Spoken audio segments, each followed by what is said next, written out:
사랑과 은혜가 풍성하신 거룩하시고 자비로우신 우리 아버지 하나님, 진심으로 감사를 드립니다. 이 마지막 시대를 구원받은 그리스도인으로 살아갈 수 있도록 축복된 이름을 허락하여 주시고, 세상 헛된 것에 마음을 빼앗겨 잠시 후에 없어져 버릴 것을 위해 수고하는 인생이 아니라 참으로 영원하고 가치 있고 소중한 것이 무엇인지를 분별하며 주님의 영광을 위해 수고할 수 있는 이 기회를 허락하여 주셔서 진심으로 감사를 드립니다.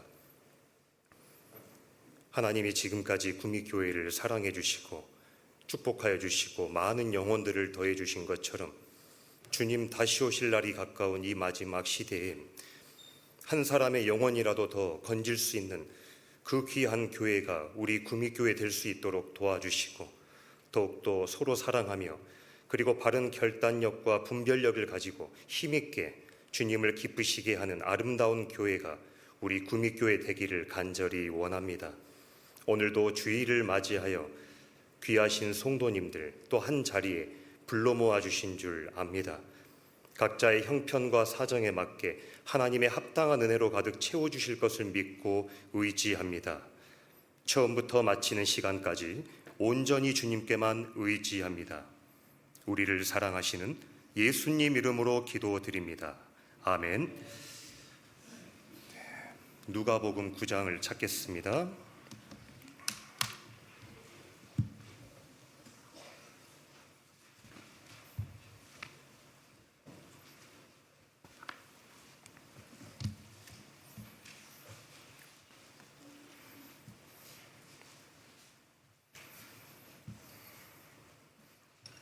누가복음 9장 51절입니다.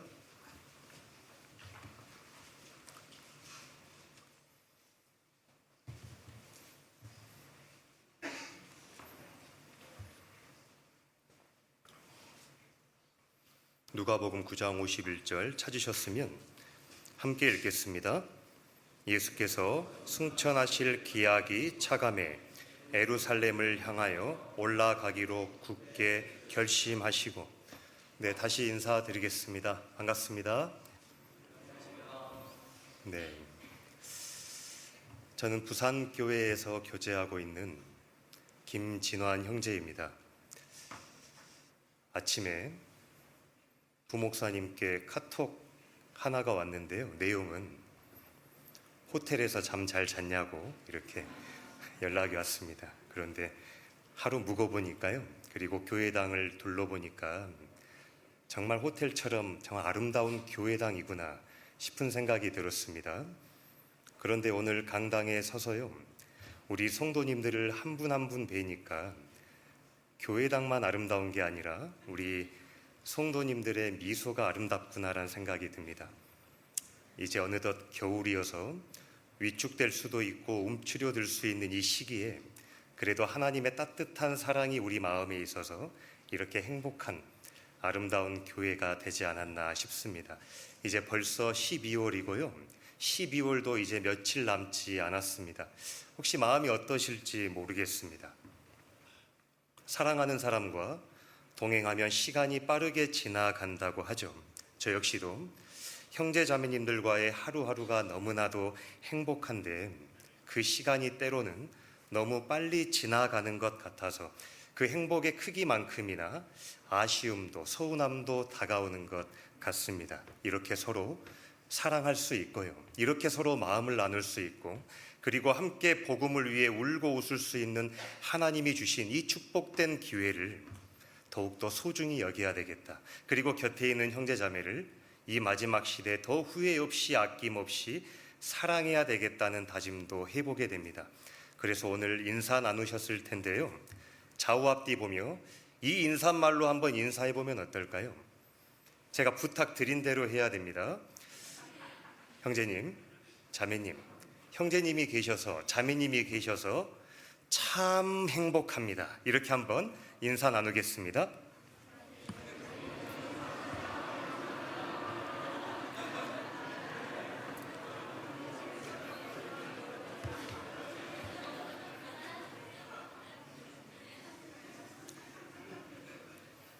참 행복하셔요? 네, 감사합니다.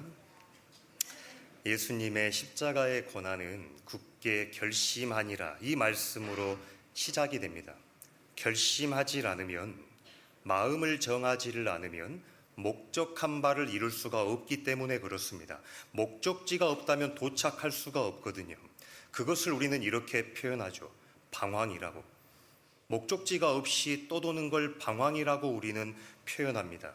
지하철 한 번을 타더라도요, 한 정거장 지금 도착하는 곳이 어디인지를 분명하게 알려줍니다. 그래야 바르게 내릴 수 있기 때문에 그렇습니다. 비행기를 한번 타더라도 목적지 없이 비행기에 몸을 실는 사람도 없을 거예요.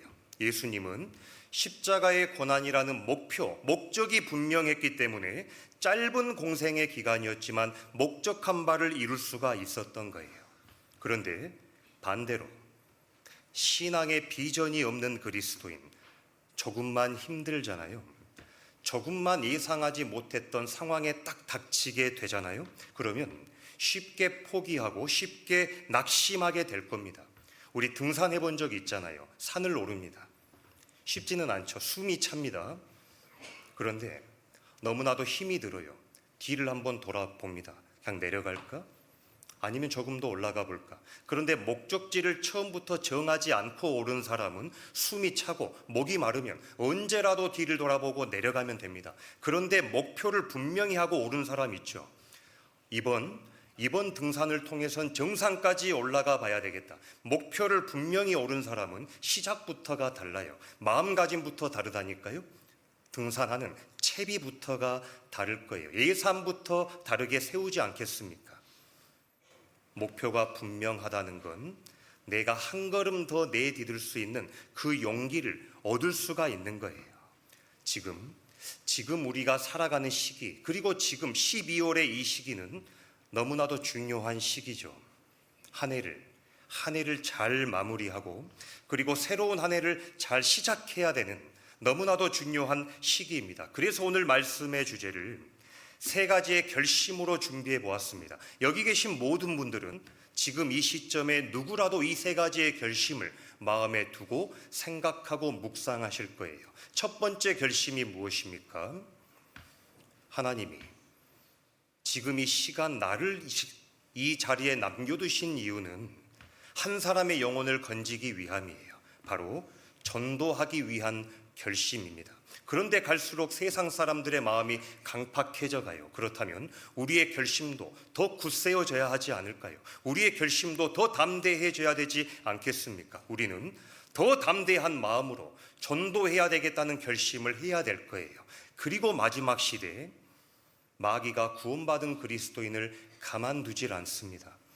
이러한 유혹들, 저러한 유혹들로 우리가 신앙생활 바르게 하지 못하도록 우리를 흔드는 일들이 많이 있을 거예요. 그러한 때 나는 어떠한 선택을 할 것인가? 세상 편에 설 것인가? 아니면 하나님 편에 설 것인가? 우리는 결심해야 됩니다. 결단해야 될 거예요.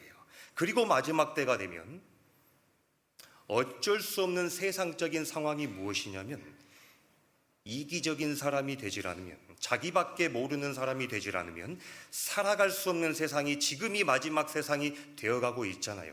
자연스럽게 구원받은 그리스도인의 마음도 사랑도 식어져 갈 수밖에 없는 시대가 바로 우리 시대.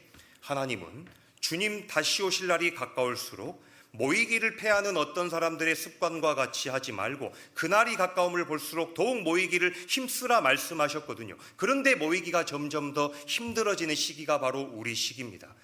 자연스럽게 모이지 못하니 오해와 갈등은 쌓여져 가고 모이지를 못하니 사랑을 나눌 수가 없다는 거예요. 그래서 우리 결단해야 되지 않을까요? 더 사랑하기로 말입니다. 어떻게든 차가워져 가는 이 세상 가운데 내 생각과 마음을 뺏길 것이 아니라 더 사랑해야 되겠다. 그 결심 우리는 해야 하지 않을까요? 그래서 오늘 세 가지의 결심이라는 주제를 가지고 함께 생각해 보도록 하겠습니다. 첫 번째 결심, 전도하겠다는 결심입니다. 사도행전 20장입니다.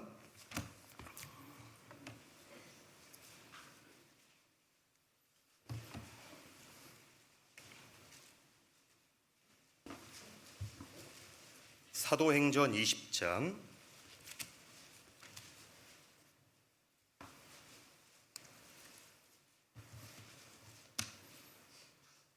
24절입니다. 사도행전 20장 24절.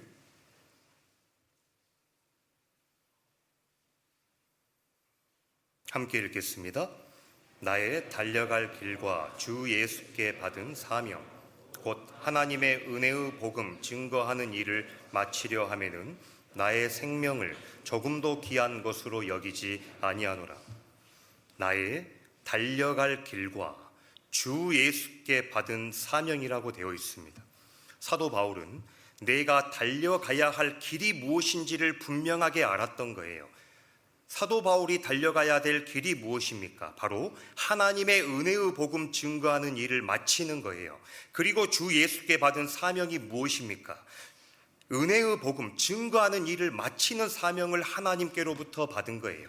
그 사명을 위해서라면, 그 길을 위해서라면 나의 생명조차도 조금도 귀한 것으로 여기지 아니하노라고 목표가 분명했던 겁니다. 사도행전 21장에 보면 나는 주 예수의 이름을 위하여 결박받을 뿐 아니라 예루살렘에서 죽을 것도 각오하였노니, 목표가 분명한 거예요. 주 예수의 이름을 위하여, 예수님의 이름을 위해서라면 나 결박받아도 좋다고, 죽을 것도 나는 각오할 수가 있다고. 무엇을 위해서요? 주 예수의 복음, 그걸 증거하는 일을 위해서요. 그리고 고린도전서 2장 2절에 보면 예수 그리스도와 그의 십자가에 못 박히신 것 외에는 아무것도 알지 아니하기로 작정했던 겁니다. 무엇을 위해서요? 예수 그리스도를 위해서, 그리고 그의 십자가 전하는 그 일 외에는 아무것도 알지 아니하기로 작정했던 인물이 바로 바울이죠.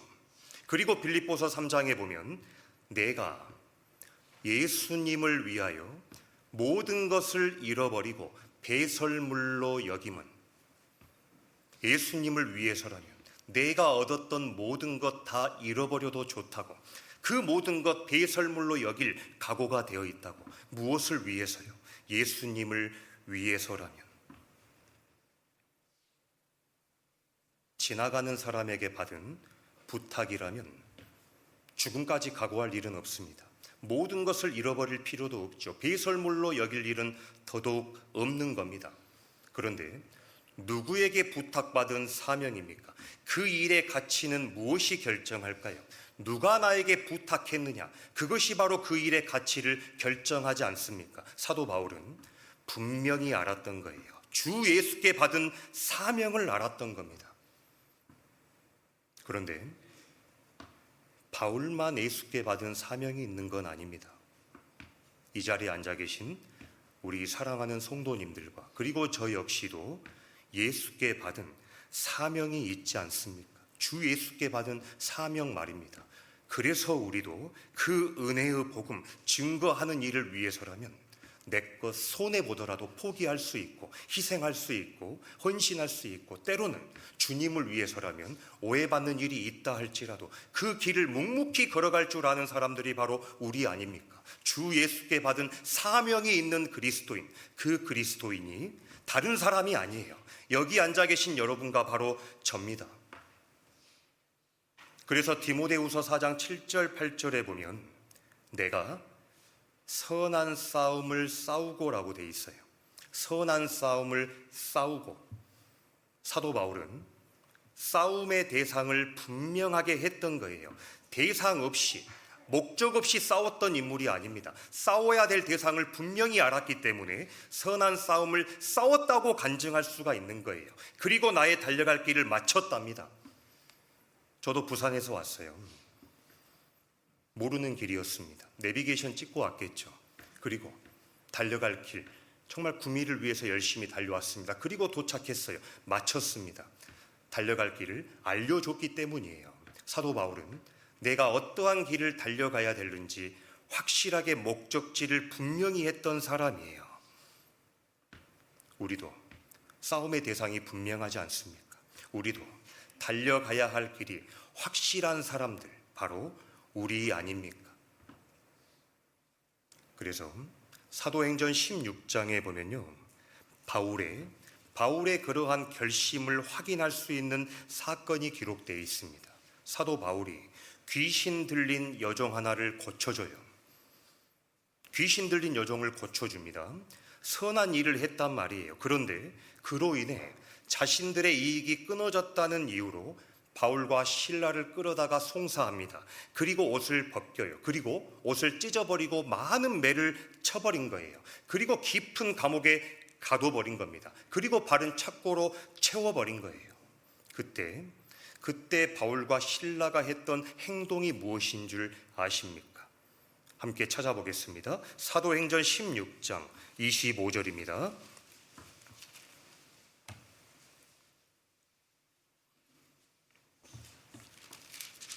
사도행전 16장 25절.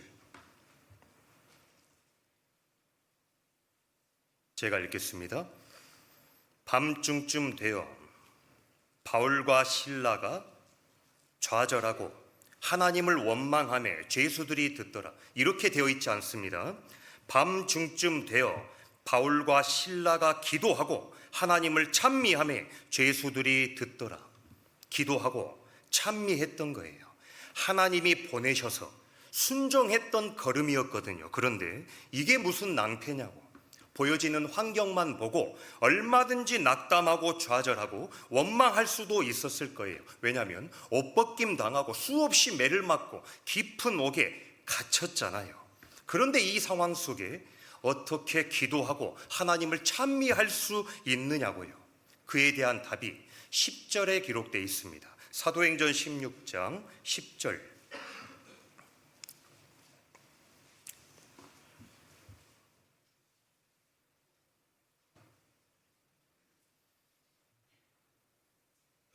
함께 읽겠습니다. 바울이 이 환상을 본 후에 우리가 곧 마게도냐로 떠나기를 힘쓰니 이는 하나님이 저 사람들에게 복음을 전하라고 우리를 부르신 줄로 인정함이로라. 후반부에 이는 하나님이 저 사람들에게 복음을 전하라고 우리를 부르신 줄로 인정함이로라. 인정했던 게 있어요. 딱 마음에 세웠던 예산이 있다니까요. 하나님이 저 사람들에게 복음을 전하라고 우리를 보내셨구나. 그 확신을 가지고 갔던 걸음이에요. 이 상황 속에 우리가 교훈 받을 것이 있습니다. 우리는 어떠한 상황과 어떠한 환경에 놓인다 할지라도 하나님 의지하면 된다는 거예요. 그리고 우리가 마땅히 해야 될, 우리가 해야 할 일을 하면 된다는 거예요. 그리고 나머지 일은 누가 해주셔야 할 일이냐? 하나님이 해주셔야 할 일이라는 거예요. 그런데 우리는 가끔 보여지는 상황이 조금 좋고 내가 기도했던 대로 잘 이루어지고 그러한 걸음에는 이게 하나님의 뜻인가 보다 한 걸음 더 내딛는 용기를 얻어요. 그런데 내가 생각지 못했던 어려움과 고난과 그러한 환경에 놓이게 되면 하나님의 뜻이 아닌가 보다 일찍 마음을 접어버릴 때도 많다는 거예요. 그런데 미리 상황과 환경만 놓고 영혼을 포기하고 좌절해 버린다면 하나님이 더 이상 역사하실 수는 없다는 겁니다. 26절.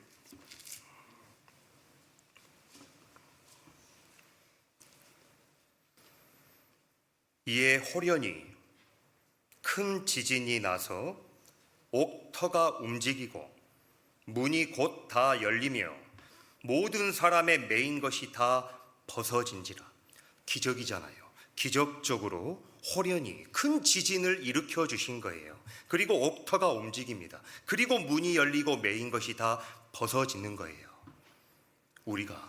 우리가 마땅히 해야 할 일을 할 때 하나님도 마땅히 하나님 해주실 일을 해주셨던 거예요.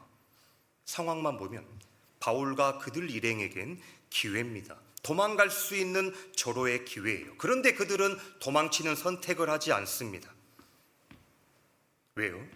그들의 눈에는 전도할 기회로 보였기 때문에 그래요.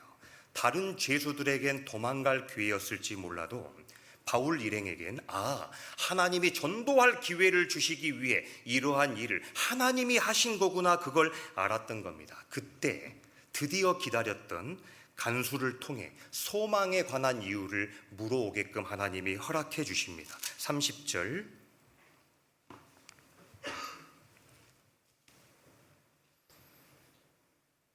저희를 데리고 나가 가로되 선생들아 내가 어떻게 하여야 구원을 얻으리이까 하거늘.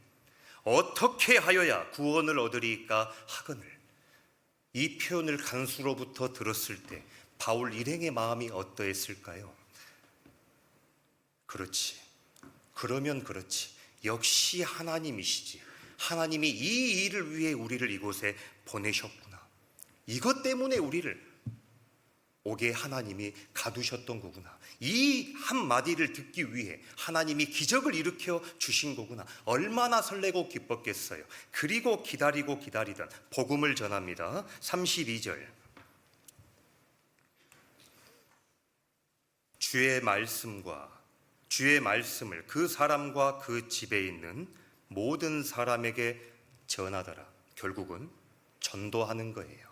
시작은 어려움이었고 고난이었고 예상치 못한 환경이었지만 그 환경 끝에 하나님이 예비해 놓으신 것이 무엇이냐? 한 사람의 영혼이었던 거예요. 그리고 주의 말씀을 그 사람과 그 집에 있는 모든 사람에게 전합니다.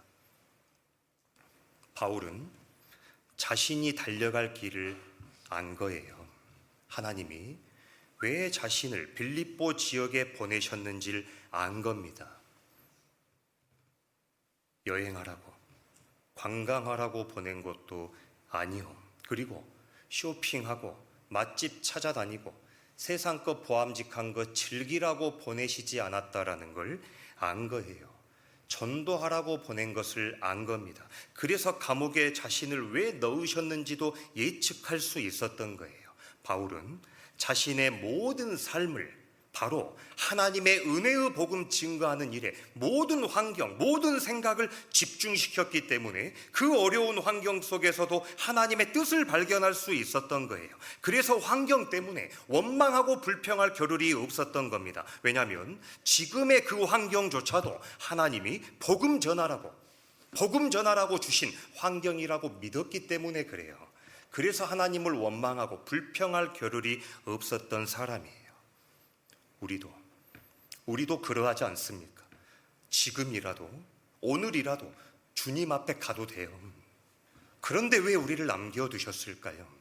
정말 이 세상에 주님 만나면 정말 주님과 영원히 행복할 수 있으니 하루라도 속히 주님 뵈면 좋은 것 아닙니까? 그런데 왜 우리를 지금 이 시간까지 이 자리에 나를 남겨두신 이유와 목적이 무엇일까요? 이는 하나님이 저 사람들에게 복음을 전하라고 우리를 부르신 줄로 인정함이로라.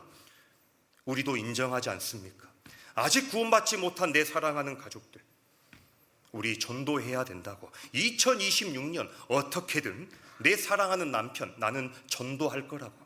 복음을 전해야 될 대상이 있기 때문에 그래요. 아직 구원받지 못한 내 사랑하는 부모님, 내 사랑하는 자녀, 저는 어떻게든 2026년 한 해 전도할 거라고. 그리고 그 목표를 위해 나는 더 이상 뒤로 미루지 않을 거라고. 우리 결심해야 되는 시기 아닙니까? 그리고 정말 그 목표를, 그 한 사람의 영혼을 건질 수만 있다면, 그들이 구원받을 수만 있다면 내가 때로는 옥에도 갇히고 매도 받고 때로는 바울과 같이 발에 착고가 채워지는 일이 있다 할지라도, 혹시라도 그보다 더 큰 고난이 나를 찾아온다 할지라도 내 사랑하는 가족 구원받을 수만 있다면 어떤 어려움도 어떤 수모도 나는 감당하겠다고 우리 결심해야 되는 시기 아닙니까? 최근에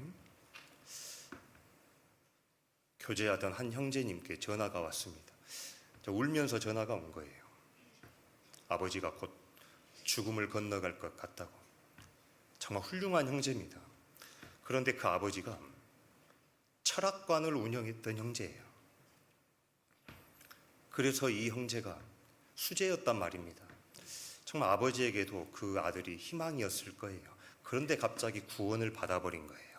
그리고 아버지를 보니 너무 잘못된 길을 가고 있는 거잖아요. 그런데 아버지를 전도하려고 힘을 씁니다.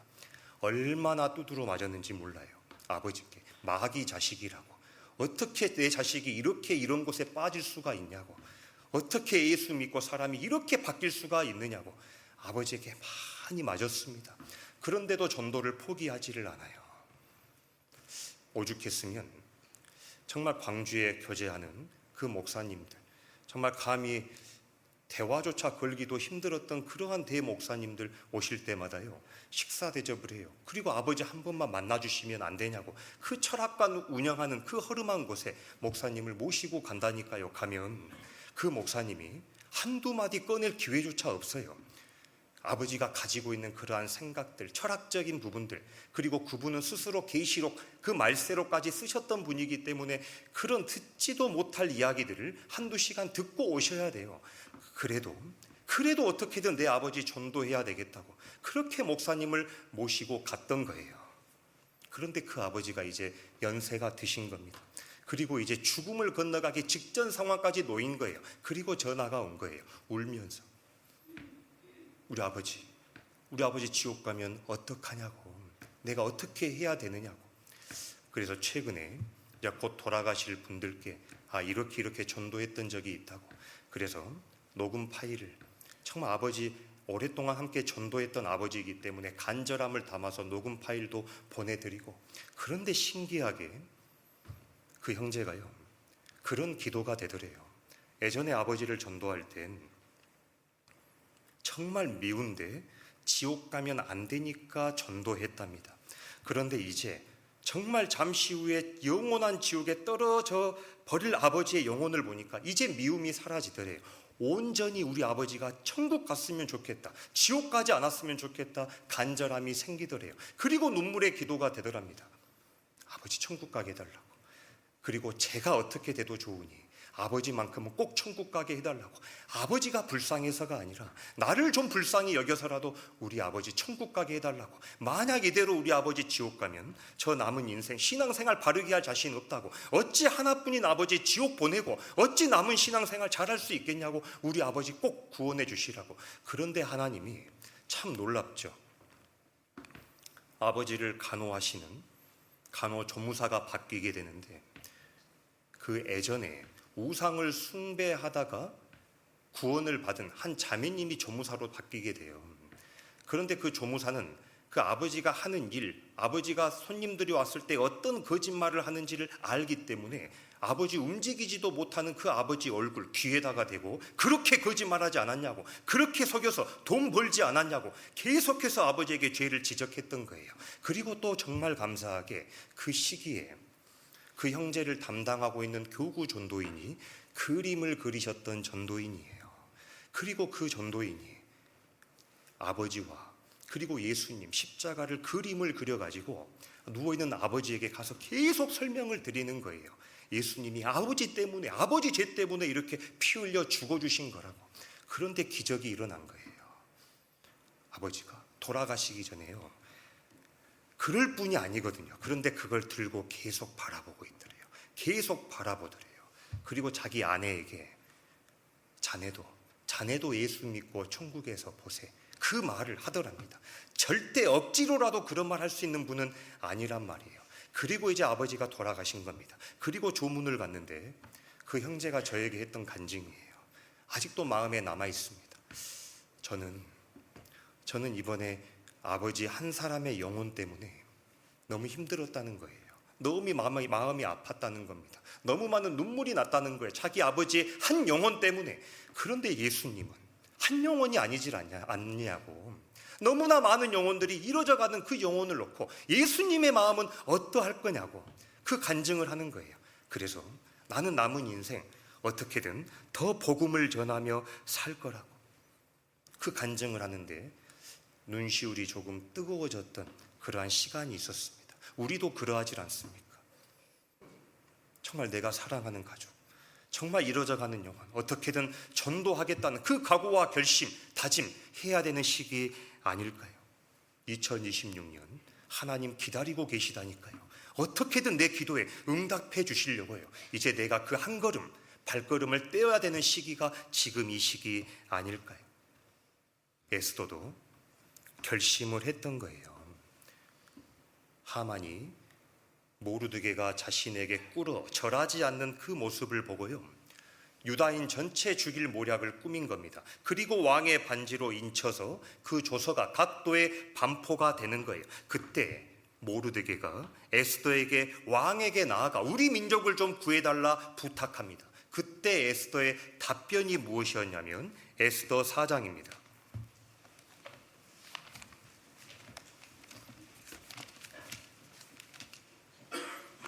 에스더 4장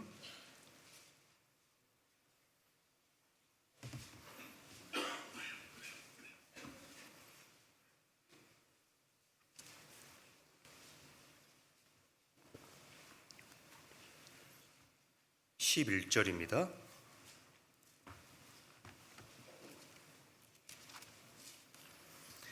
에스더 4장 11절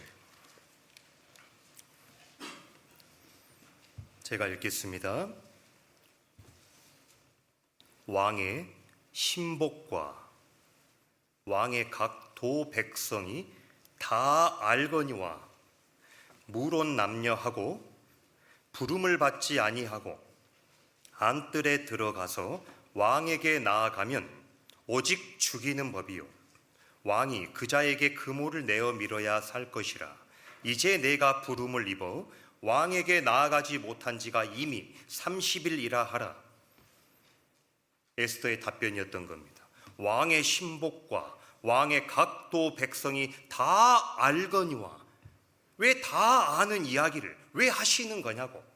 왕의 허락 없이 나아가면 오직 죽이는 법이라는 걸 모든 사람들이 다 알지 않느냐고. 그런데 나보고 어찌 왕에게 나아가라는 거예요. 나아가냐는 거냐고. 에스더는 살고자 했던 거예요. 왜냐하면 그 왕이 너무나도 두려웠던 겁니다. 그런데 모르드게의 교제를 통해 마음을 바꿔요. 그리고 이와 같이 간증합니다. 16절에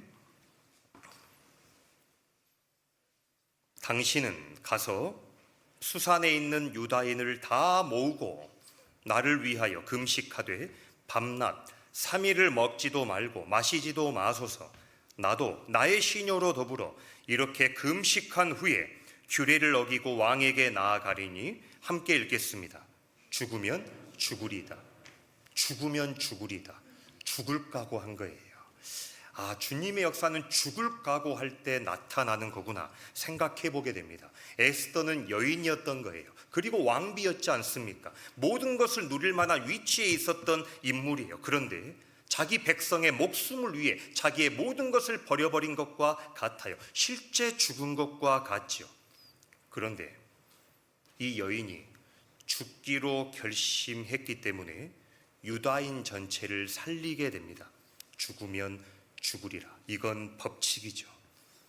요한복음 12장에 내가 진실로 진실로 너희에게 이르노니 한 알의 밀이 땅에 떨어져 죽지 아니하면 한 알 그대로 있고 죽으면 많은 열매를 맺느니라. 이건 법칙입니다.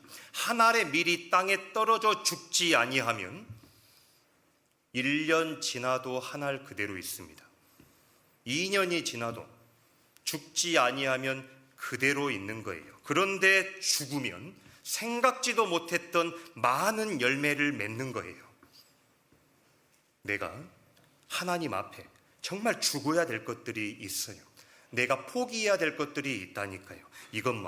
이것만 내가 좀 죽이면, 내가 이것만 조금 포기하고 내려놓으면, 사실 모르는 게 아니죠. 다 압니다. 우리가 교회를 통해 매주 교훈받고 하나님이 내 안에 계신 성령을 통해 어떻게 살아야 될 것을 매일 교훈해 주시기 때문에 모르는 사람은 없는 거예요.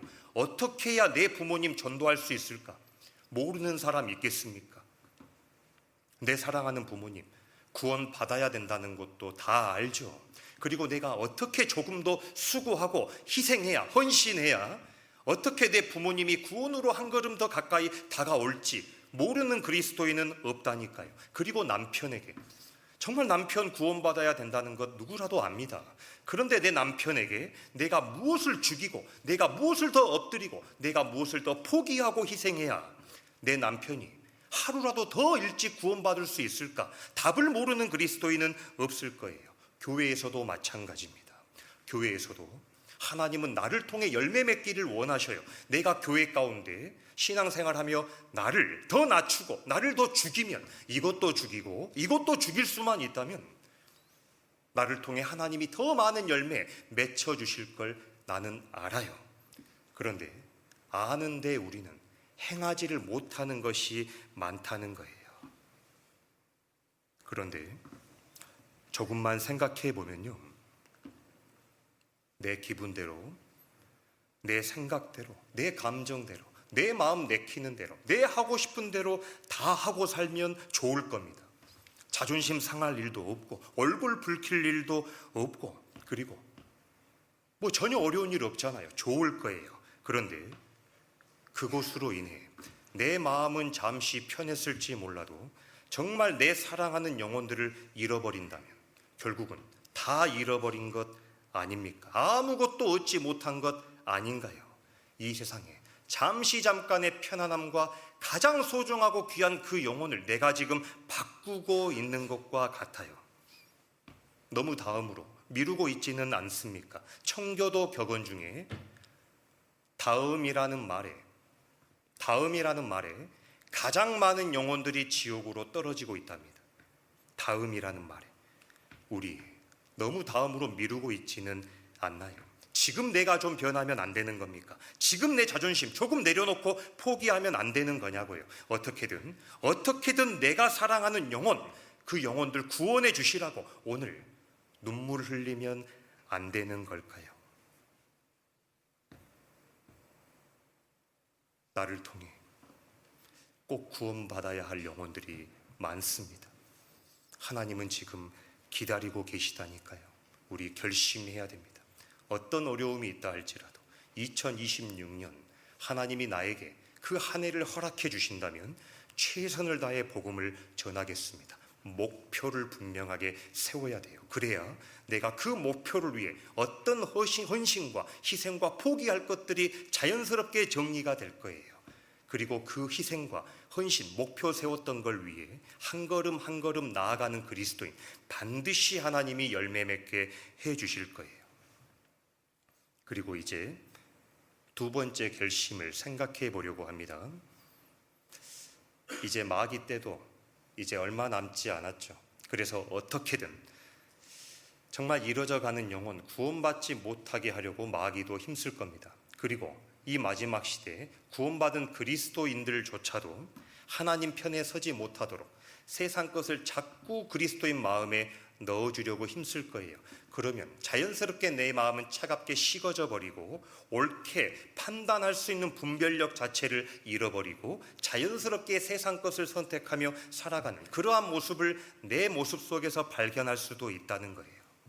우리는 2026년 어떤 어려움이 있다 할지라도 나는 하나님 앞에 서겠습니다. 그러한 바른 결심, 그 목표를 세워야 될 거예요. 다니엘 1장입니다.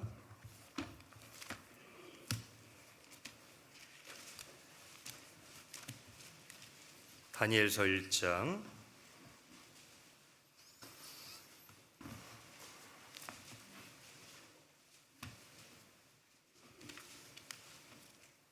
8절입니다.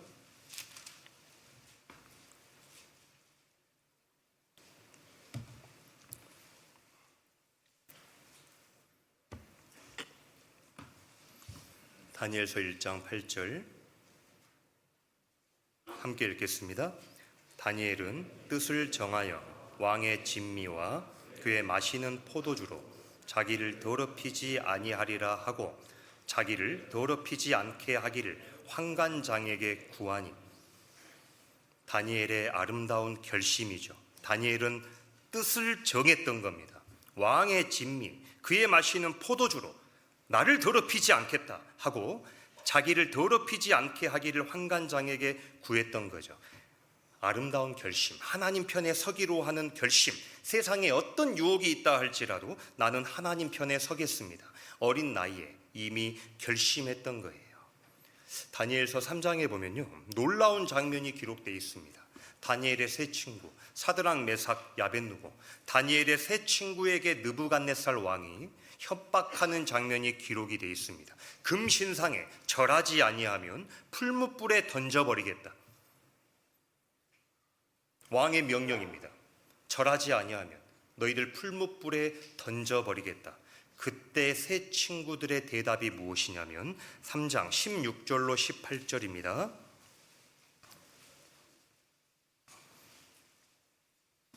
3장 16절로 18절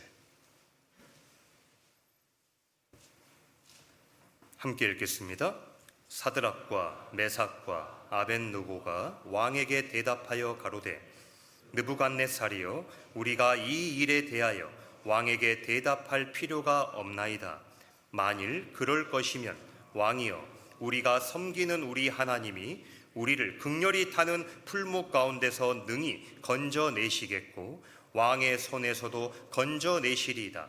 그리 아니하실지라도 왕이여, 우리가 왕의 신들을 섬기지도 아니하고 왕의 세우신 금신상에게 절하지도 아니할 줄을 아옵소서. 당대 가장 큰 권력을 가진 왕입니다. 자신들의 목숨줄을 쥐고 있는 왕에게 했던 대답이죠. 16절 사드락과 메삭과 아벳느고가 왕에게 대답하여 가로되 느부갓네살이여, 우리가 이 일에 대하여 왕에게 대답할 필요가 없나이다. 왕이여, 이러한 사실은 왕에게 대답할 가치조차 느끼지 못한다고. 그리고 18절에 그리 아니하실지라도 왕이여, 우리가 왕의 신들을 섬기지도 아니하고 왕의 세우신 금신상에게 절하지도 아니할 줄을 아옵소서. 그리 아니하실지라도 이러든 저러든 우리는 상관없는데 아무튼 신 섬기고 절할 일은 없을 줄을 알라고. 대단한 표현이죠.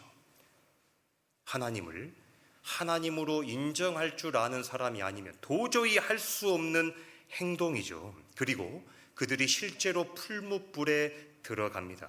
그리고 하나님의 크고 놀라우신 능력을 경험하게 되는 거예요.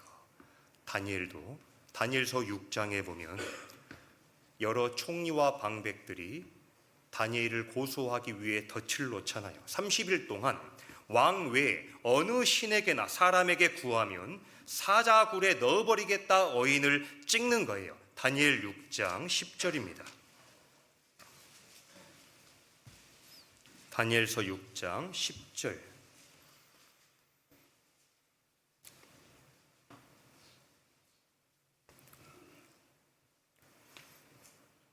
함께 읽겠습니다. 다니엘이 이 조서에 어인이 찍힌 것을 알고도 자기 집에 돌아가서는 그 방에 예루살렘으로 향하여 열린 창에서 전에 행하던 대로 하루 3번씩 무릎을 꿇고 기도하며 하나님께 감사하였더라. 이 조서에 어인이 찍힌 것을 알고도 아는데도 전에 행하던 대로 한 거예요.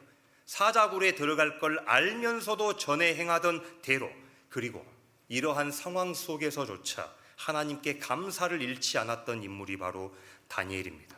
그리고 다니엘은 실제로 사자굴에 들어가요. 소년의 다니엘이 아닙니다. 80세 이상 고령의 다니엘이에요. 80세 이상이에요. 소년 때 가졌던 그 결심이 고령이 되어서도 변치 않았던 거예요.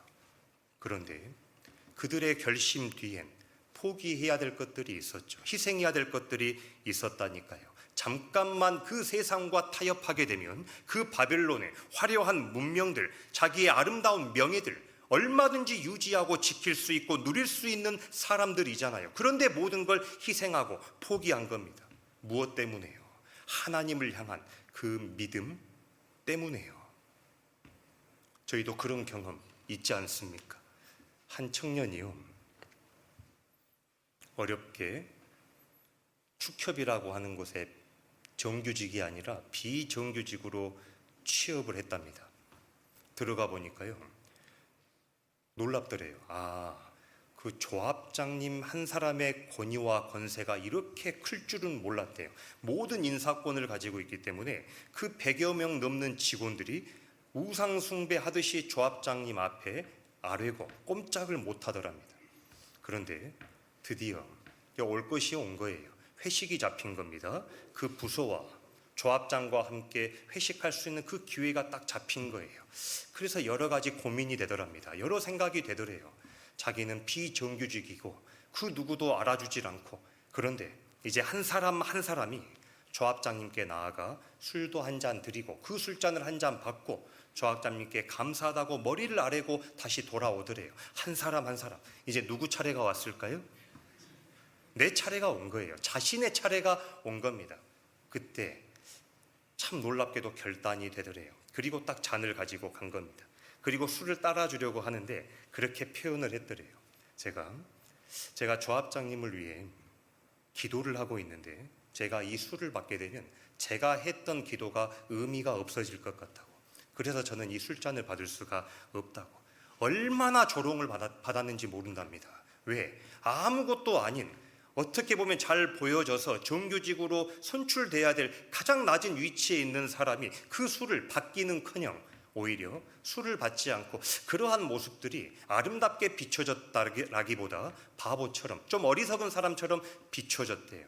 그런데 시간이 지나서 이제 전 조합 직원들이 모여있는 전체 회의 때요, 그 조합장님이 그 직원을 딱 부르더랍니다. 와서 대표로 기도 한번 해보라고. 그래가지고 전 직원이 있는 데서 대표 기도를 하게 된 거예요. 그런데 저희는 특징이 있죠.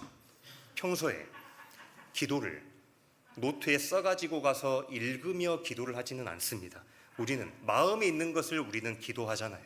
그래서 그 형제님이 하나님께 간절한 마음을 담아 조합장님과 그 조합에 있는 사람들의 영혼을 위해 기도를 했더랍니다. 그런데 끝나고 나니까 사람들이 그랬대요. 기도하는 모습을 눈을 뜨고 봤답니다.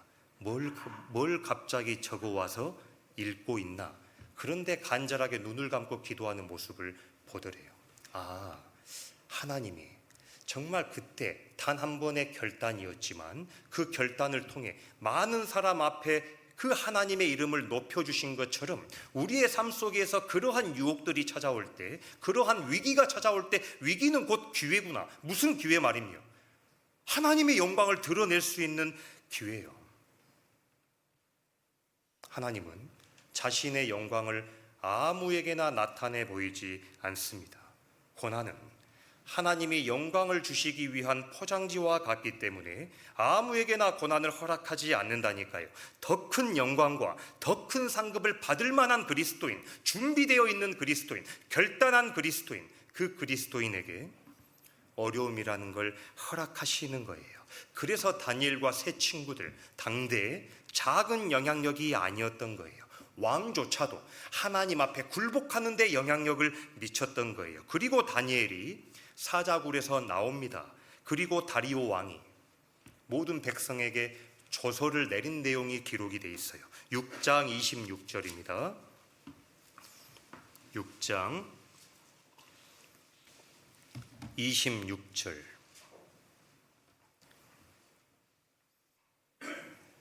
내가 이제 조서를 내리노라. 내 나라 관할 아래에 있는 사람들은 다 다니엘의 하나님 앞에서 떨며 두려워할지니 그는 사시는 하나님이시요 영원히 변치 않으실 자시며 그 나라는 망하지 아니할 것이요 그 권세는 무궁할 것이며. 하나님의 영광이 더 크게 드러나 버린 거예요. 저희도 그러할 겁니다. 2026년 나에게 감당하기 힘든 고난이 올 수도 있어요. 어려움이 찾아올 수도 있습니다. 그때가 바로 기회예요. 무슨 기회입니까? 하나님 편에 설 수 있는 기회예요. 그동안 내가 교회 가운데 숱하게 배워왔던 나의 하나님을 향한 그 믿음을 증거할 수 있는 기회입니다. 증명해 보일 수 있는 기회예요. 그리고 분명히 그 어려움을 통해 하나님의 이름을, 하나님의 영광을 더 많은 사람들에게 나타내 보일 수 있는 그 기회입니다. 그 기회가 2026년 나를 찾아오거든 포기하지 마시고, 놓지 마시고, 좌절하지 마시고 그 고난의 기회를 꼭 잡으셔야 해요. 성경에 룻이라는 여인도 동일했던 거예요. 선택의 기로에 놓였을 때 놀랍게도 하나님 편에 서는 선택을 합니다.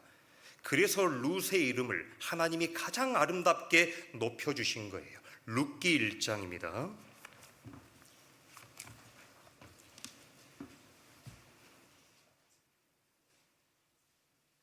룻기 1장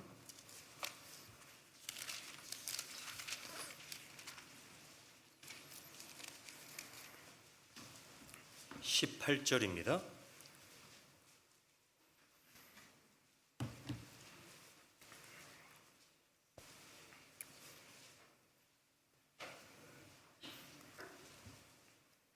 룻기 1장 18절입니다.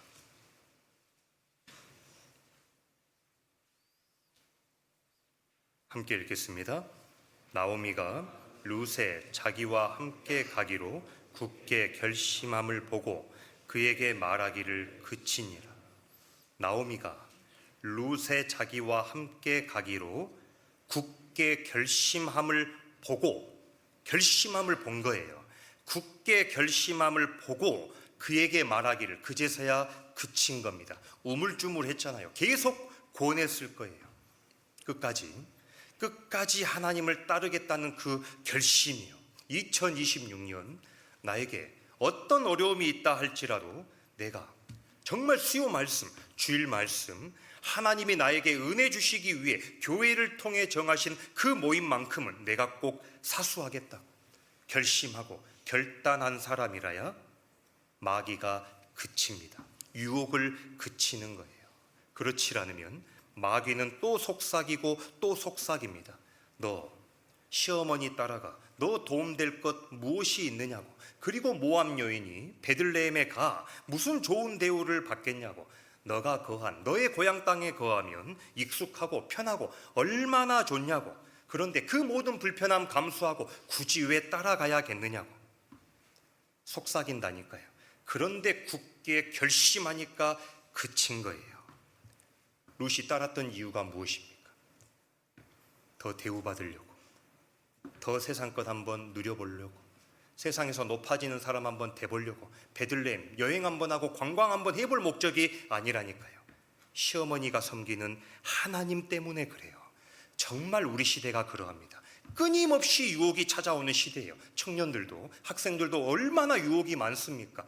이성의 유혹이 너무나도 많은 시대예요. 과제해야 된다고 어쩔 수 없이 이성 간에 카톡을 주고받아요.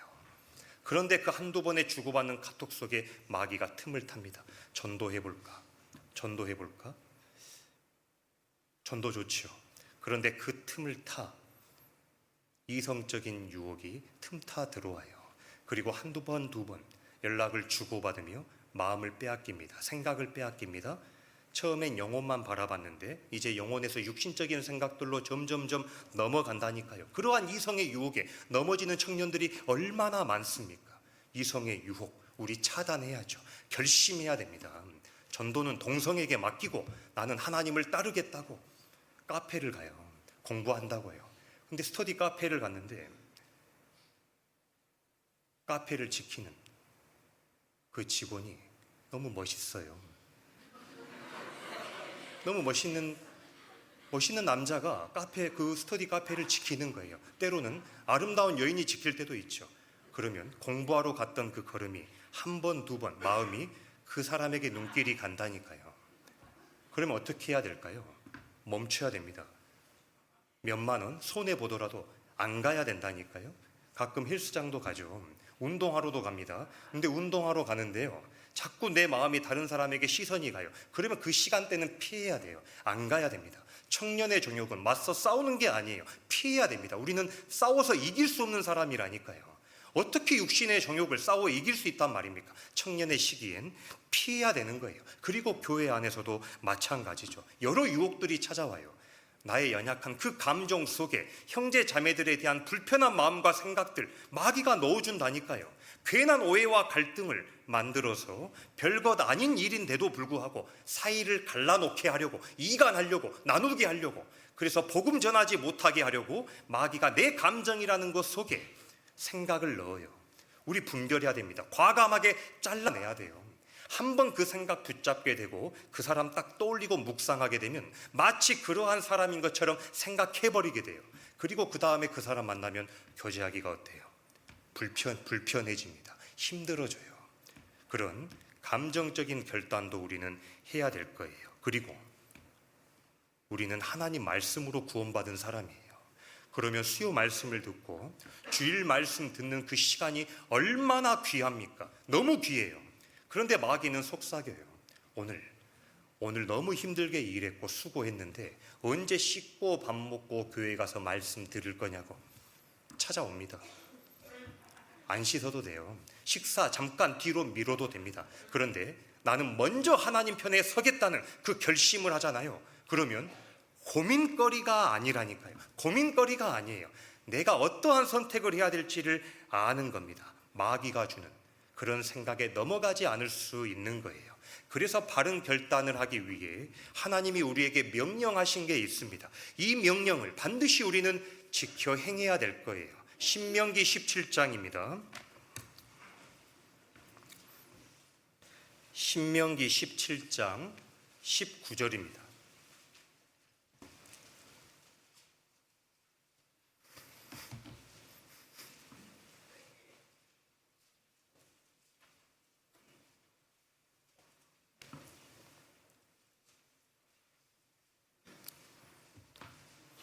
신명기 17장 19절.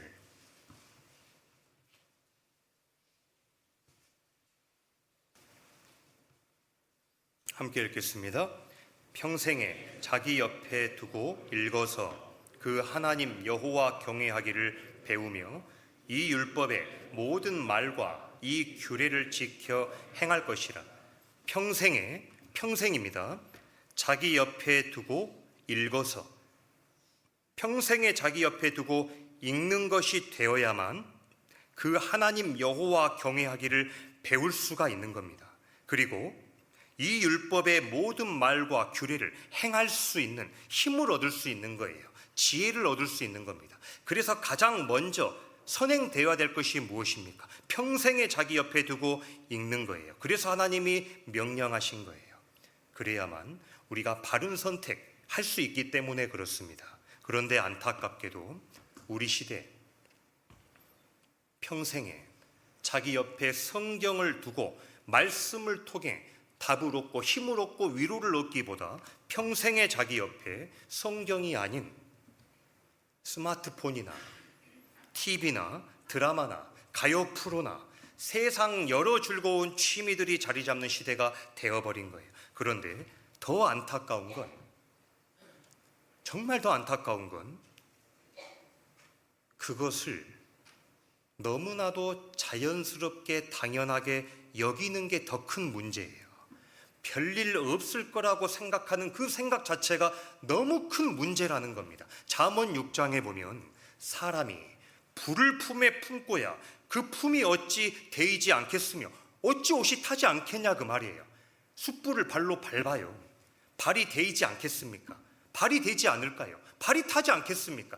그럴 일은 없잖아요. 그런데 숯을 그걸 품고도 별일 없을 거라고 생각하는 그것이 정말 큰 문제죠.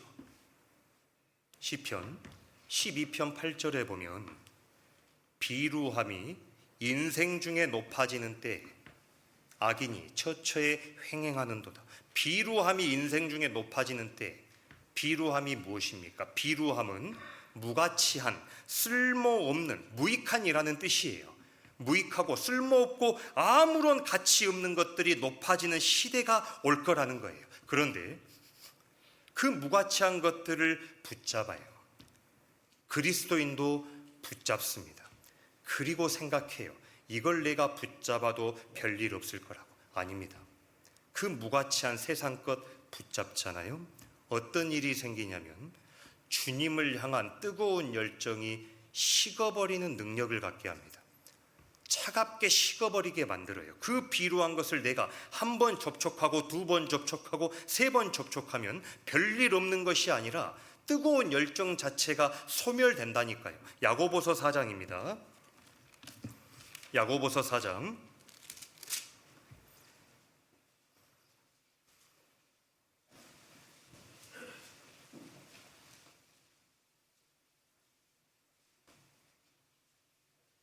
야고보서 4장 4절입니다.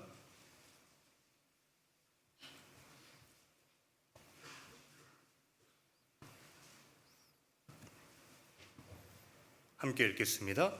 간음하는 여자들이여 세상과 벗된 것이 하나님의 원수임을 알지 못하느뇨. 그런즉 누구든지 세상과 벗이 되고자 하는 자는 스스로 하나님과 원수되게 하는 것이니라. 여기 보시면 세상과 벗된 것이 별일 없는 게 아니에요. 하나님과 원수 쪽으로 가고 있는 겁니다.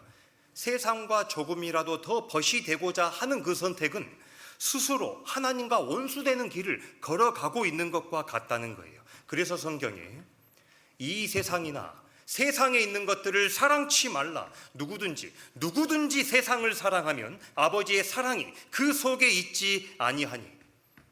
누구든지입니다. 예외가 없다는 거예요. 세상과 내가 조금이라도 가까워지게 되면, 내가 세상과 벗이 되면, 세상을 사랑하게 되면 그 속에 하나님의 사랑이 머물 자리가 없다는 거예요. 그래서 세상을 사랑하고 세상과 조금씩 가까워지게 되면 영혼을 사랑하는 마음을 식어버리게 만듭니다. 그리고 성경을 가까이 하고 하나님 앞에 그 무릎 꿇는 일을 정말 부담스러운 일로 만들어버리는 거예요. 그리고 곁에 있는 형제 자매를 하나님의 마음으로, 그 사랑으로 바라보고 사랑하기보다 세상적인 기준을 가지고 판단하는 마음을 갖게 됩니다. 그런데 반대로 성경을 가까이 하면 뜨거워지잖아요. 열정이 생기지 않습니까? 엠마오로 내려가던 제자들에게 성경을 풀어주실 때 그들의 마음이 뜨거워졌잖아요. 말씀을 가까이 하면 열정이 생깁니다. 뜨거워진다니까요. 말씀은 뜨거운 거예요. 그래서 바른 선택할 수 있는 분별력을 갖게 하잖아요. 한 영혼이 천하보다 더 귀하다는 그 귀한 마음을 이 말씀을 통해 우리는 얻을 수가 있는 거예요. 그리고 주님께 받은 은혜, 보답하는 일이 얼마나 가치 있고 소중한 일인지도 깨닫게 해주실 뿐만 아니라 교회 가운데 거하며 때로는 싫은 소리도 듣고 때로는 오해받는 일이 있다 할지라도 뜨거운 열정이 있기 때문에 그리 큰 일로 여기지 않는 넓은 마음을 갖게 되는 거예요. 내 마음이 뜨거워져 있기 때문에 마귀의 그 차가운 것이 틈타 들어와 자리 잡을 공간이 없기 때문에 그렇습니다. 그런데 내가 조금씩 세상 것을 가까이 만지작하고 나도 모르게 세상과 조금씩 가까워져 가고 있는 것이 사실이라면 예수님의 그 십자가의 사랑을 받은 내가 지금 그 십자가의 원수의 길을 걸어가고 있는 것과 같은 거예요. 상상할 수 없는 일이죠. 어찌 예수님을 따랐던 가룟 유다가 은 30에 예수님을 팔겠습니까?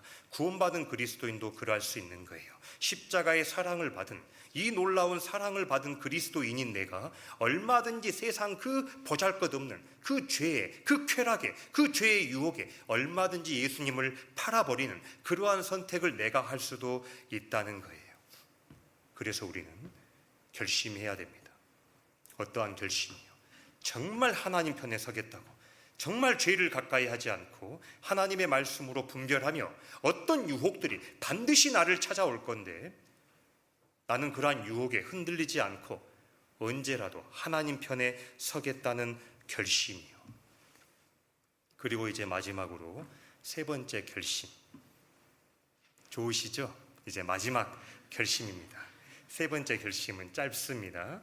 서로 사랑해야 되겠다는 결심이에요. 요한일서 3장입니다. 요한일서 3장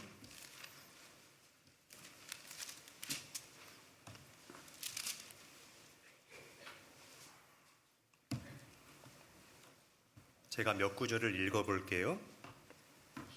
3장 11절입니다.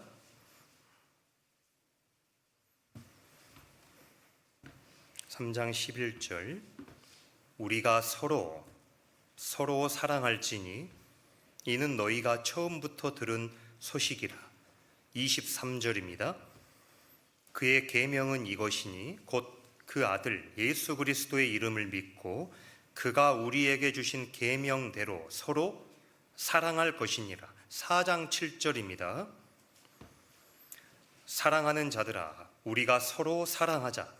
사랑은 하나님께 속한 것이니 사랑하는 자마다 하나님께로 나서 하나님을 알고. 4장 11절입니다. 사랑하는 자들아 하나님이 이같이 우리를 사랑하셨은즉 우리도 서로 사랑하는 것이 마땅하도다. 12절 어느 때나 하나님을 본 사람이 없으되 만일 우리가 서로 사랑하면 하나님이 우리 안에 거하시고 그의 사랑이 우리 안에 온전히 이루느니라. 자, 읽었던 구절에 공통된 표현이 있죠. 뭐 하라는 거예요? 맞습니다. 사랑하래요. 그런데 어떻게 사랑하래요? 서로 사랑해야 된대요. 서로요. 사랑은 혼자 하는 게 아닙니다. 서로 사랑해야 합니다. 그래서 예수님도 요한복음 13장에 새 계명을 주셨잖아요. 새 계명을 너희에게 주노니 서로 사랑하라. 내가 너희를 사랑한 것 같이 너희도 서로 사랑하라. 너희가 서로 사랑하면 이로써 모든 사람이 너희가 내 제자인 줄 알리라. 3번이나 서로 사랑하라. 서로 판단하라고 돼 있어요? 서로 사랑하라고 돼 있어요? 사랑하라고요. 서로 미워하라고 돼 있어요? 서로 사랑하라고 돼 있어요? 서로 사랑하라고요. 무엇보다도 열심으로 서로 사랑할지니 사랑은 허다한 죄를 덮느니라. 사랑은 어떻게 하는 거냐면 열심으로 서로 사랑할지니 사랑은 허다한 죄를 덮느니라. 열심으로 서로 사랑하라 말씀하고 있습니다. 형제를 사랑하여 서로 우애하고 존경하기를 서로 먼저 하며 서로 해야 돼요. 서로 해야만 지치지 않기 때문에 그렇습니다. 부산에서 2시간 넘게 달려왔습니다. 우리 사랑하는 구미교회 성도님들 뵈려고요. 그래서 이 자리에 섰습니다. 그런데 성도님들이 눈도 안 마주쳐 주시고, 그리고 피곤하셔서 다들 눈 감고 계시다면 저는 지칠까요? 안 지칠까요? 지칠 거예요. 그런데 잘 듣고 있다고, 너 참 애쓰고 있다고 이렇게 눈길도 보내주고 미소도 보내주고 이렇게 표현해 주시니까 저도 지치지 않고 더 힘있게 말씀을 전할 수가 있는 거예요. 누구라도 사랑받기를 원하고 관심받기를 원하고 위로받기를 원합니다. 그래서 서로 해야 돼요. 서로가 관심을 가져주고 서로가 위로를 해주고 서로가 사랑을 해줘야 되는 거예요. 기다려서 될 일이 아닙니다. 기다려선 서로 사랑 나눌 시간이 지나가 버리기 때문에 그래요. 사랑은 서로 하는 거예요. 사랑은 특징이 있다고 합니다. 사랑은 시간이 지나면 수증기처럼 증발해 버린대요. 그런데 그 사랑의 온도를 유지하는 방법이 있다고 하죠. 그 방법은 바로 표현이랍니다. 표현되어져야만 서로의 그 뜨거운 마음, 따뜻한 마음, 서로를 향한 마음을 유지시켜 갈 수가 있대요. 그런데 차갑게 표현하지 않고 서로 만나지를 않고 서로 교제하지 않고 마음이 나누어져 버리면 그 뜨거웠던 사랑 온데간데 없이 금방 식어버린다고 그래요. 아무리 아름답고 훌륭한 종이 있다고 해도 그 종이 소리를 낼 때 야, 정말 훌륭한 종이구나, 아름다운 소리를 내는구나, 우리가 알 수 있는 것처럼 사랑도 마찬가지잖아요. 예수님은 사랑이시래요. 우리가 어떻게 그 사랑을 받고 이 자리에 있습니까? 표현해 주셨잖아요. 무엇으로요? 십자가로요. 정말 지옥 갈 수밖에 없는, 너무나도 형편없고 아무것도 아닌 나를 십자가로 표현해 주신 것 아닙니까? 그 사랑에, 그 십자가의 사랑 때문에 우리가 이 자리까지 올 수 있는 것처럼 내가 사랑하는 동역자들에게 할 수 있는 그 작은 손짓, 몸짓, 그 눈빛 하나로도 얼마든지 사랑을 표현할 수가 있다는 거예요. 사랑은 표현해야 됩니다. 예전에 직장 생활할 때요, 하루에 간식비가 나오는데 한 7,000원 나왔던 것 같습니다. 그런데 그날 안 쓰면 없어져요. 근데 그날 열심히 일을 해서인지 제가 잘 안 까먹고 잘 쓰거든요.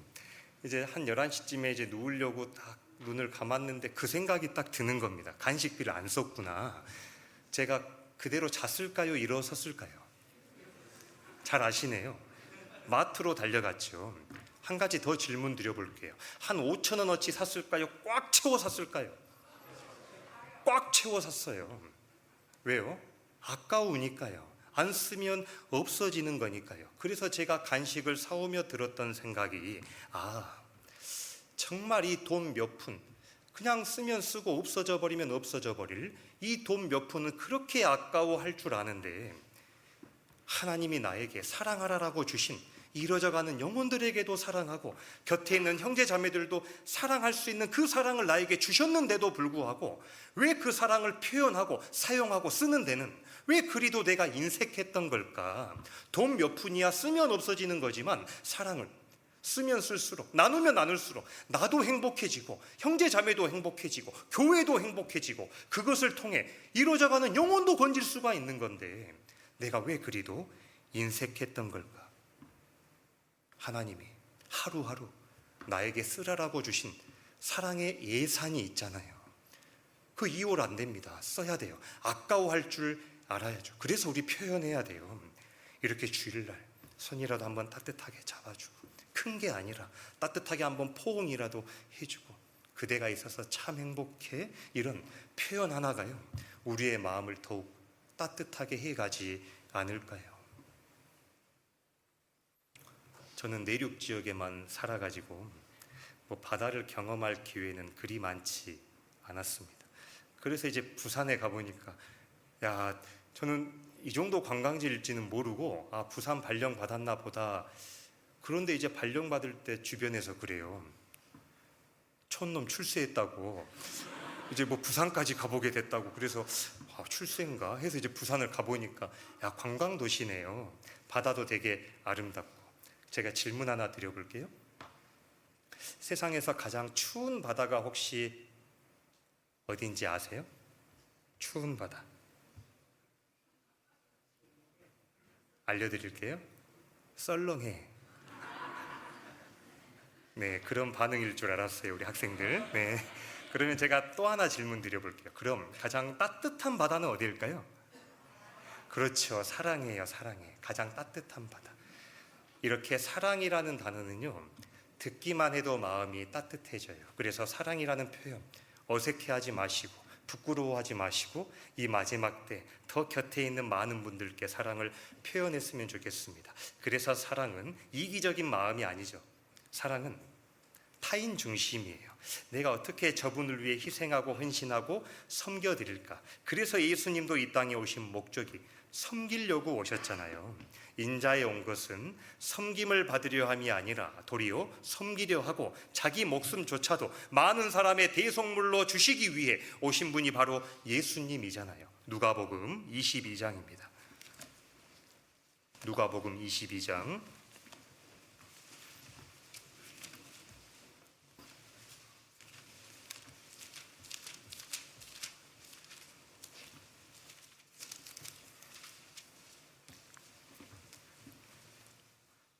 27절입니다.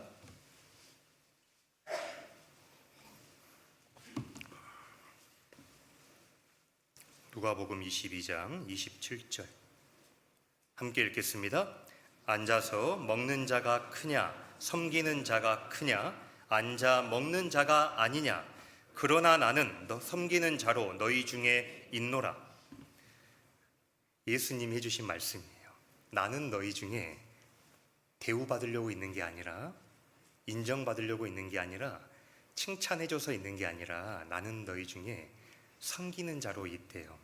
제가 혹시 마음이 교회 안에 불편해지는 때가 있거든요. 그러면 사실 이 말씀을 떠올려요. 내가 불편했던 이유가 뭘까? 내가 또 높아지려고 했구나. 내가 누군데 나를 이렇게 대우해줘서 내가 혹 불편하게 생각했던 건 아닐까? 그래서 이렇게 오늘 와서 이 말씀을 찾으려고 하는데 하필 어제 화장실에서 고등학생 형제와 딱 마주친 거예요. 그런데 저를 딱 보더니 인사를 해야 될 거 아니에요. 그런데 인사를 안 하고 딱 그냥 보더니 딱 지나가요. 그래서 제가 화장실에서 이제 좀 마음이 불편한 거예요. 와, 보고 인사도 안 하고 가네. 이제 그게 이제 본능 같은 마음인 것 같아요. 그러면서 다시 이 말씀이 떠올렸어요. 내가 먼저 인사해주고 내가 먼저 다가가서 내가 먼저 안아주고 공부 잘하고 있냐고 내가 먼저 하면 안 되는 거야? 왜 너가 대우받지 못한 것 때문에 불편하게 생각해야 돼? 예수님은 정말 대우받고 높임받으려고 온 게 아니라 십자가에 모든 사람을 위해 죽어주시려고 오셔서 그리고 지금 우리 가운데에도 섬기는 자로 있다고 말씀하셨잖아. 그런데 너는 조금만 서운한 것 있고 견디지 못하는 그 말 한마디, 표현 하나만 듣더라도 잠 못 자고 그렇게 억울해야 될까? 아니다.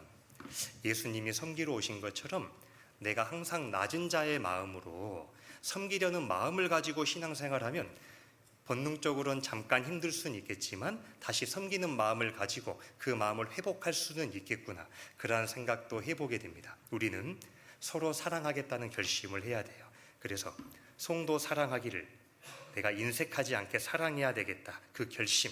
그리고 오늘도 교회에 왔으면 먼저 형제 자매에게 커피 한 잔 사겠다고 먼저 지갑 열 결심, 그러한 결심 너무 좋잖아요. 내가 먼저 다가가서 악수 한번 청하고 반갑게 웃어줘야 되겠다, 그러한 결심 우리가 하고 교회에 온다면 지금도 너무 밝고 풍요롭지만 오늘 오신 모든 분들이 더 풍성한 주님의 은혜를 가지고 다시 세상에 나아가 힘있게 복음을 전할 수 있지 않을까 싶습니다. 마지막으로 본문 말씀 찾겠습니다. 누가복음 9장입니다.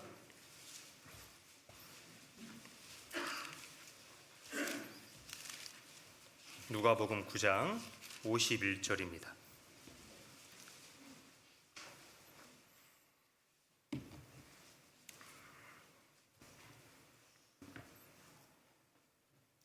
함께 읽겠습니다. 예수께서 승천하실 기약이 차감해 예루살렘을 향하여 올라가기로 굳게 결심하시고, 오늘 세 가지의 결심에 대해 생각해 보았습니다. 그런데 그 모든 결심은, 그 결심의 동기는 무엇일까요? 예수님께서 먼저 결심하시고, 그리고 결심만 하신 게 아니라 실제로 십자가에서 그 결심을 이루어 주신 겁니다. 그래서 예수님의 그 결심과 십자가의 사랑이 있기 때문에 우리도 주님 앞에 했던 그 결심을 이루어 갈 수가 있는 거예요. 예수님 정말 놀라운 분입니다. 창조주셔요.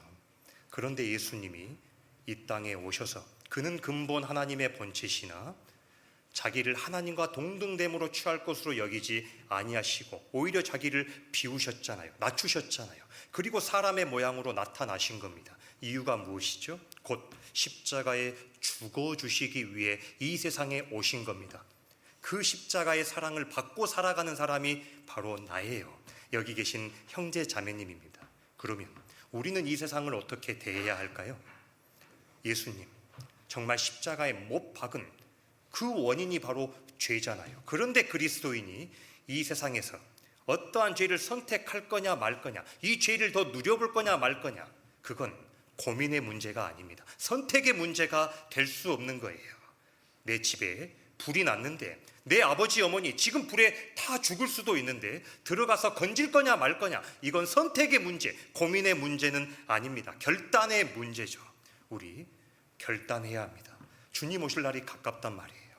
예수님이 결심하셔서 이루어 놓으신 이 십자가의 사랑, 저 이루어져가는 많은 영혼들 한 사람이라도 더 건져야겠다는 그 결심, 그리고 마지막 때에 세상에 어떤 유혹들이 나를 찾아온다 할지라도 나는 하나님 편에 서겠습니다, 그 결심이요. 그리고 마지막 시대, 이기적인 시대가 되어가고 자기밖에 모르는 시대가 되어가고는 있지만 그리스도인 주님의 사랑으로 이 자리에 있는 나만큼은 그 사랑이 식어지지 않도록 계속해서 그 사랑을 표현하고 나누고 함께 해야 되겠구나.